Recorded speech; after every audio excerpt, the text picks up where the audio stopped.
जय हिंद दोस्तों। UP board की कक्षा में आपका स्वागत है। आज से आपका टॉपिक स्टार्ट होता है क्लास 10 का पहला टॉपिक एक्सरसाइज 1.1 जो कि आपका यूक्लिड वृत्त से मस निकालना मतलब HCF ज्ञात करना।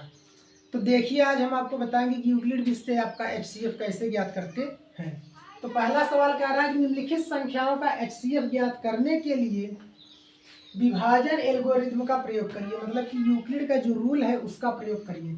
तो ऐसे सवाल के लिए हम क्या करते हैं, सबसे पहले हम दो संख्याएं दी हुई हैं, इसमें जो बड़ी संख्या होगा हम उसको A मानेंगे और छोटी संख्या को B मानेंगे। तो चलिए हम चलते हैं पहले सवाल की तरफ। तो हम लिखेंगे A बराबर 225 और B बराबर लिखेंगे 135। तो सूत्र होता है इनका, सूत्र क्या होता है, ए बराबर बी क्यू प्लस आर। सूत्र क्या होता है, ए बराबर बी क्यू प्लस आर। अब मान रख दीजिए 225 हो जाएगा बराबर बी की जगह हो जाएगा 135 गुणे, कितने का गुणा करना हमें नहीं पता है। तो इस तरह से आप चलिए यहाँ एक स्टेप में देख लीजिए, 135 का भाग करिए 225 में। तो एक बार जाएगा 135 से करना में 135 घटा देंगे 0, 12 में 3 गए 9, आ गया 90। जब हमने एक बार गुणा किया तो शेषफल कितना आ गया, 90 आ गया। कितना, 90। फिर अगला स्टेप चलेंगे, जब तक आर का मान यहाँ 0 जब तक नहीं आए तब तक हम सॉल्व करेंगे। 135 को यहाँ रख देंगे। अब 135 बराबर 90 गुणे, अब हम क्या करेंगे, चलिए यहाँ 90 में हम भाग कर देते हैं पुनः 135 का, तो 90 एकम 90 घटा देंगे कितना आ जाएगा 45। तो हमने गुणा किया एक का तो शेषफल आ गया 45। अब क्या होगा, फिर भी 0 नहीं आया आर की जगह पे, तो हम 90 को यहाँ रख देंगे। 90 बराबर 45 गुणे 2, अगर हम 45 में 2 का गुणा करें 45 गुना 90, या यहाँ आप देख लीजिए 90 करके, तो 45 गुना 90 कट गया। जब हमने 2 का गुणा किया शेषफल कितना आ गया 0, तब आपका HCF हो जाएगा जो B का मान होगा, कितना हो जाएगा 45। सवाल देखते हैं, बी वाला क्या होगा, हम इसको भी मान लेंगे। यहाँ पर A बराबर हो जाएगा 196, सॉरी A बराबर होगा आपका 38220 और B का मान आ जाएगा 196। ठीक है, अब सूत्र हम रखेंगे फिर वही, A बराबर बी क्यू प्लस आर। तो A का जगह हो जाएगा 38220, B की जगह हो जाएगी 196 गुणा 196 में कितने का गुणा करें कि इससे कम आए या इतना आ जाए। 196 में अगर हम दोस्तों 195 का गुणा करेंगे डायरेक्ट आपका शेषफल क्या आ जाएगा 0। 196 में जब आप 195 का गुणा करेंगे तो आपका इतना पूरा एग्जैक्ट आ जाएगा। तो यह आपका पहले स्टेप में हो जाएगा, तब आपका इसमें हो जाएगा HCF बराबर हो जाएगा 196 जो B का मान होता है। अब चलते हैं, अब देखिए आपका प्रश्न दूसरा क्या है कि कह रहा है दर्शाइए कि कोई भी धनात्मक विषम पूर्णांक 6q प्लस 1 या 6q प्लस 3 या 6q प्लस 5 के रूप का होता है जहाँ q कोई पूर्णांक है। नाम उसने दिया है धनात्मक विषम पूर्णांक, तो जाहिर सी बात है दोस्तों जहाँ विषम होगा वहाँ सम ही होगा। तो धनात्मक विषम पूर्णांक, धनात्मक सम पूर्णांक और धनात्मक पूर्णांक, तीन चीजें। तो विषम कह रहा है इसलिए हम विषम हम तो सिद्ध करेंगे, लेकिन हम मानेंगे माना धनात्मक पूर्णांक आपका क्या है A है। हम यहाँ मानेंगे हल करते समय, तो लिखेंगे माना धनात्मक पूर्णांक आपका क्या है A है। क्या है A है आपका धनात्मक पूर्णांक, क्या है A है। अब इसके बाद तब आपका क्या होगा, तब आपका हो जाएगा A बराबर हम मान लेंगे किसके रूप का है, 6 के रूप का है, इसलिए 6q प्लस r। हमें r का मान पता नहीं कि 1 3 कैसे आएगा, इसलिए हम यहाँ लिखेंगे जहां q का मान होगा जो बड़ा होगा और बराबर होगा किससे, 0 से। 0 मतलब q का मान 0 के बराबर भी हो सकता है, 0 से बड़ा भी हो सकता है, और आर जो होगा वह सदैव 0 से क्या होगा, बड़ा होगा या बराबर होगा, और किससे छोटा होगा, हमेशा क्यू से छोटा होगा। तब आपका आर का मान हो जाएगा, अतः आपका आर बराबर हो जाएगा 0, 1, 2, 3, 4, 5 तक। अब चलिए, हमने माना क्या है, धनात्मक पूर्णांक माना है, तो हम लिखेंगे क्या, धनात्मक पूर्णांक ए बराबर सबका मान रख देंगे, आर के जगह पे यही सब मान उठाकर रखेंगे। तो लिखेंगे क्या, 6q + 0, 6q + 1, 6q + 2, 6q + 3, 6q + 4 और 6q + 5। अब देखिए 2, 4 और 0, यह है आपके क्या है, सम धनात्मक पूर्णांक है। क्या है, सम धनात्मक पूर्णांक। तो लिखेंगे क्या, चूंकि 6q + 0, 6q + 2 और 6q + 4 सम धनात्मक पूर्णांक है। क्या है, सम धनात्मक पूर्णांक है। जब सम है तब सम को हटा देंगे तो बचेगा क्या, विषम। तो क्या हो जाएगा, अतः विषम धनात्मक पूर्णांक, विषम धनात्मक पूर्णांक आपका बराबर हो जाएगा क्या, 6q + 1, 6q + 3 और 6q + 5। यही आपका क्या हो जाएगा, उत्तर हो जाएगा। अब प्रश्न 3 देखिए क्या कह रहा है कि किसी परेड में 616 सदस्यों वाली एक सेना की टुकड़ी को 32 सदस्यों वाले एक आर्मी बैंड के पीछे मार्च करना है। कह रहा है कि एक सेना में 616 सदस्य हैं और एक आर्मी की टुकड़ी है, 32 आर्मी है एक है, उसके पीछे क्या करना है, 616 को क्या करना है, मार्च करना, मतलब उसके पीछे चलना है। और किस तरह से चलना है, कह रहा है दोनों समूहों के समान संख्या वाले स्तंभों में मार्च करना है। मतलब कि जितने लाइन ओ बनाए उतने ही लाइन में 616 वाले भी उतने ही लाइन बनाएंगे। तो कह रहा है उन स्तंभों की अधिकतम संख्या क्या होगी जिसमें वे मार्च कर सके। कह रहा है वह स्तंभ बताइए जिसमें मतलब उतने ही लाइन का बने, 32 सदस्य भी हो उतने ही लाइन में और उतने लाइन में ही 616 सदस्य हो। तो देखिए इसमें 616 सदस्य हैं और 32 सदस्य हैं। तो पहली संख्या कितनी है आपकी, पहली संख्या आपका कितना हो गया, पहली टुकड़ी या संख्या यहाँ कोष्टक में लिख दीजिए टुकड़ी। पहली टुकड़ी आपका कितना है, 616 और दूसरी टुकड़ी कितना है आपका,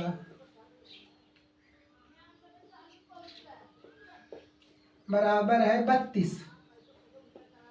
अब यूक्लिड विधि से इसको सॉल्व कर दीजिए। तो लिखेंगे क्या, सूत्र हो जाएगा बराबर BQ + R। तो चलिए एक जगह लिखेंगे 616, बी की जगह हो जाएगा 32 गुणे, कितने गुणा करना है नहीं पता, 32 का भाग दे दीजिए 616 में। तो चलिए कितना बार जाएगा, भाग देखते हैं, 32 से करना 32, एक हासिल लिया 11 में से 2 गए, 9 बचा 5, 2 29, 6 आ गया। अब कितना होगा, 9 बार जाएगा, कितना जाएगा 9, 9 दूना 18 हासिल लग गया 1, 9 3 27 और 1 28। तो घटा दीजिए हो गया 16, 16 में से 8 गए 8, बचा कितना 8 कट गया।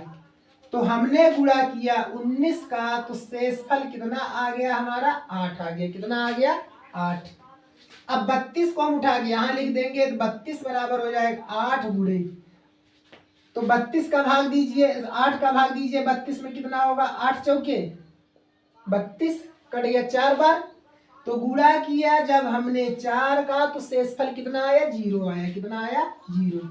तब आपका हो जाएगा, यही आंसर हो जाएगा। तब क्या हो जाएगा, स्तंभों की संख्या, स्तंभों की संख्या बराबर कितना हो जाएगा 8, कुल मिलाकर 8 स्तंभ होंगे। अब प्रश्न 4 कह रहा है दोस्तों यूक्लिड विभाजन प्रमेयिका का प्रयोग करके दर्शाइए कि किसी धनात्मक पूर्णांक का वर्ग किसी पूर्णांक m के लिए 3m या 3m प्लस 1 के रूप का होगा। कहा कि कोई भी आप संख्या ले लीजिए, अगर आप उसका वर्ग करिए, संख्या जो भी धनात्मक मानेंगे अगर आप उसका वर्ग करेंगे तो हमें आना किसके रूप में चाहिए, 3m या फिर 3m प्लस 1 के रूप का आना चाहिए। तो चलिए हम पहले संख्या मान लेते हैं, संख्या में लेंगे क्या, तो मान लेते हैं माना धनात्मक पूर्णांक आपका क्या है, यक्स है। धनात्मक पूर्णांक क्या है, यक्स। हमें इसका जब वर्ग करेंगे 3m के रूप में तब लाना है। तो हम मान लेंगे यहाँ फिर यदि हम यक्स बराबर यम न मान करके हम क्या मान लें, 3q मान लें, क्योंकि हमें 3m लाना है तो हम यम न मान के भी कुछ दूसरा मानेंगे। तो लिखेंगे वर्ग करने पर, वर्ग करने पर वर्ग करेंगे तो यक्स स्क्वायर बराबर हो जाए 3 त्रिका 9 क्यू स्क्वायर, या यक्स स्क्वायर बराबर 3 अलग कर दीजिए 3 क्यू स्क्वायर। जो आपका ज्यादा है उसको हम अचर राशि मान लेंगे, अब किसके रूप में, यम के रूप में। तब आपका हो जाएगा यक्स स्क्वायर बराबर 3 यम, समीकरण नंबर 1।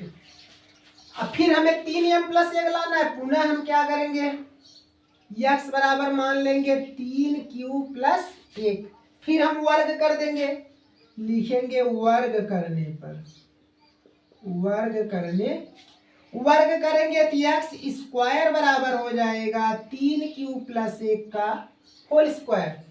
अब देखिए तो यक्स स्क्वायर बराबर a प्लस बी के होल स्क्वायर से तोड़िए क्या होगा, 3 त्रिका 9 क्यू स्क्वायर, 1 का स्क्वायर करेंगे तो 1 और प्लस 3 दूना 6, 2 a भी माने 6, कितना हो जाएगा 6q। तब आपका बन जाएगा एक्स स्क्वायर बराबर 9q square plus 6q plus 1। इन दोनों में 3 कॉमन हो जाएगा, एक्स स्क्वायर बराबर अगर हम 3 कॉमन लेंगे तो बनेगा 3q स्क्वायर और 3 दूना 6, 2q, लास्ट में प्लस 1 आपका बच गया। अब देखिए 1 भी मिला 3 भी मिला, इतना एक्स्ट्रा है, जो हमारा एक्स्ट्रा है उसको यम मान लेंगे। तो लिखेंगे क्या, एक्स स्क्वायर बराबर 3m प्लस 1, समीकरण नंबर 2। स्क्वायर किया यहाँ 3m आया, यहाँ स्क्वायर किया 3m प्लस 1 आया। तो आपका हो क्या जाएगा कि समीकरण 1 व समीकरण 2 से किसी धनात्मक पूर्णांक का वर्ग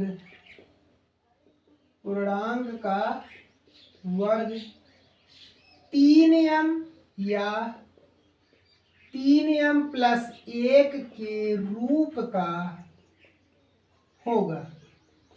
बस यही आपका क्या हो जाएगा, उत्तर हो जाएगा। अब दोस्तों प्रश्न 5 क्या कह रहा है कि किसी यूक्लिड विभाजन प्रमेयिका का प्रयोग करके दर्शाइए कि किसी धनात्मक पूर्णांक का घन 9m या 9m प्लस 1 या 9m प्लस 8 के रूप का होता है। अभी सवाल नंबर 4 में कहा था वर्ग, अब यहाँ कह रहा है घन। तो हम क्या करेंगे, वहां वर्ग किए थे यहाँ घन करेंगे, सेम स्टेप वही रहेगा। तो हम मान लेंगे यहाँ भी धनात्मक संख्या क्या है, धनात्मक पूर्णांक क्या है, यक्स है। तो चलिए देखिए लिखेंगे माना धनात्मक पूर्णांक यक्स है, धनात्मक पूर्णांक क्या है, यक्स है। अब चलिए हम क्या लिखेंगे, तब हम लिख देंगे यदि यक्स बराबर हम यम के जगह में कुछ दूसरा मानेंगे, लिखेंगे क्या 9q। तो लिख देंगे घन करने पर, घन करेंगे तो क्या हो जाएगा, यक्स घाते 3 बराबर हो जाएगा 9q का होल क्यूब। अब देखिए यक्स क्यूब बराबर हम एक बार 9 को बाहर कर दे, कोष्टक में 2 बार 9 बचेगा, 2 बार 9 मतलब क्या हो जाएगा, 9 9 81।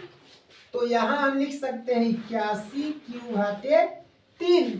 अब इसके बाद क्या होगा, हमारा यह इतना अलग है क्योंकि हमें 9 मिल गया, यम लाना था, जो हमारा एक्स्ट्रा पार्ट है उसको यम मान लेंगे, तो इसके जगह हम यम लिख देंगे तो x घाते 3 बराबर हो जाएगा 9 यम, समीकरण नंबर 1। अब देखिए फिर पुनः x बराबर हम फिर लिखेंगे कितना 9q प्लस 1, 9q प्लस 1 लिखेंगे।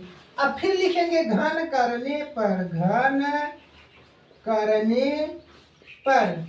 तो यहाँ भी आपका क्या होगा एक्स क्यूब बराबर हो जाएगा 9q प्लस 1 का होल क्यूब।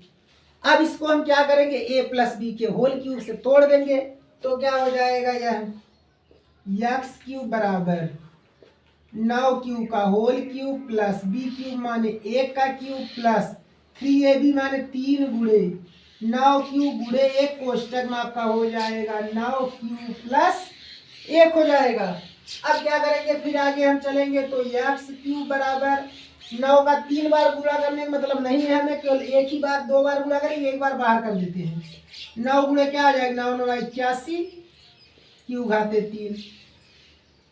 अब इसका गुणा कर दीजिए, चलिए एक का गुणा करेंगे 3 बार कितना होगा, एक ही होगा 9 3 27 क्यू कोष्टक में हो गया 9q प्लस 1।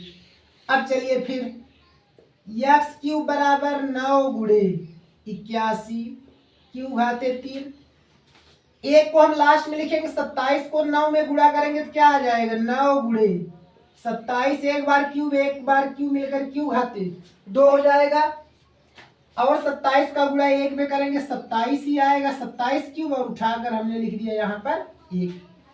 इन सब में 9 आपका क्या होगा कॉमन हो जाएगा, तो हम लिखेंगे क्या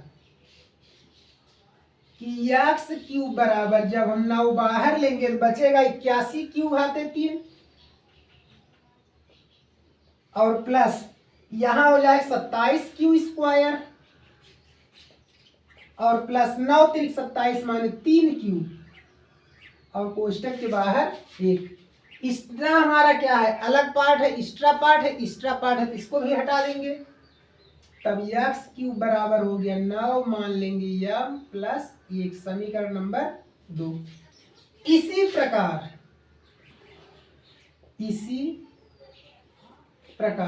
एक्स क्यूब बराबर आप सॉल्व करेंगे तो आ जाएगा 9m प्लस 8, समीकरण नंबर 3। अब देखिए जहां हमने क्यूब किया तो सब का मान किसके रूप में आ गया, यम के रूप में आ गया। जब तक हमने क्यूब नहीं किया था तो यम के रूप में नहीं था, तो लिखेंगे क्या कि समीकरण 1,2 व समीकरण 3 से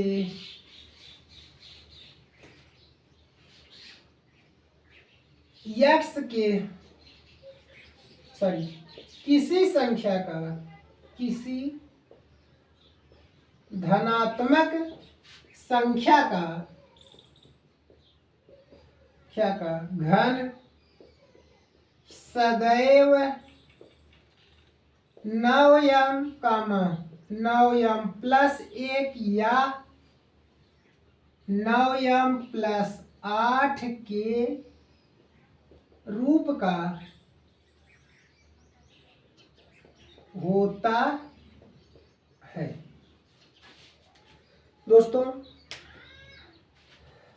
दोस्तों अगर आपको हमारा वीडियो अच्छा लगा हो तो हमारे चैनल को सब्सक्राइब और वीडियो को लाइक, कमेंट और शेयर जरूर करें। ओके, जय हिंद।